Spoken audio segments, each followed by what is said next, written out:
ആഭരണ നിർമ്മാണശാലയിൽ നിന്നും സ്വർണവുമായി കടന്ന ജീവനക്കാരനും സഹായിയും അറസ്റ്റിൽ. പശ്ചിമബംഗാൾ സ്വദേശികളാണ് അറസ്റ്റിലായത്.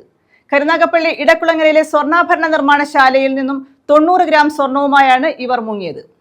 പശ്ചിമബംഗാൾ സ്വദേശികളായ കൃഷ്ണബാല, സെയ്ദ് നെയ്മത്തുള്ള എന്നിവരാണ് കരുനാഗപ്പള്ളി പോലീസിന്റെ പിടിയിലായത്. കരുനാഗപ്പള്ളി ഇടക്കുളങ്ങരയിലെ സ്വർണ്ണാഭരണ നിർമ്മാണശാലയിലെ ജീവനക്കാരനായിരുന്നു വിജയ് കൃഷ്ണ. ആഭരണം നിർമ്മിക്കുന്നതിനായി സ്ഥാപന ഉടമ നൽകിയ 150 ഗ്രാം സ്വർണത്തിൽ 90 ഗ്രാം സ്വർണം മുറിച്ചെടുത്ത ശേഷം ഇയാൾ മുങ്ങുകയായിരുന്നു. സ്ഥാപന ഉടമ നൽകിയ പരാതിയെ തുടർന്ന് കരുനാഗപ്പള്ളി പോലീസ് നടത്തിയ അന്വേഷണത്തിലാണ് ഇരുവരെയും അറസ്റ്റ് ചെയ്തത്.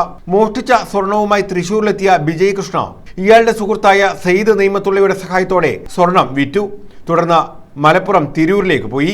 കരുനാഗപ്പള്ളി പോലീസ് നടത്തിയ അന്വേഷണത്തിൽ തിരൂരിൽ നിന്നും വിജയ് കൃഷ്ണയെ അറസ്റ്റ് ചെയ്തു. തുടർന്ന് നടത്തിയ ചോദ്യം ചെയ്യലിലാണ് സ്വർണം വിൽക്കാൻ സഹായിച്ച സെയ്ദ് നെയ്മത്തുള്ളയെക്കുറിച്ചുള്ള വിവരം ലഭിച്ചത്. തൃശൂരിലെത്തിയാണ് ഇയാളെ അറസ്റ്റ് ചെയ്തത്.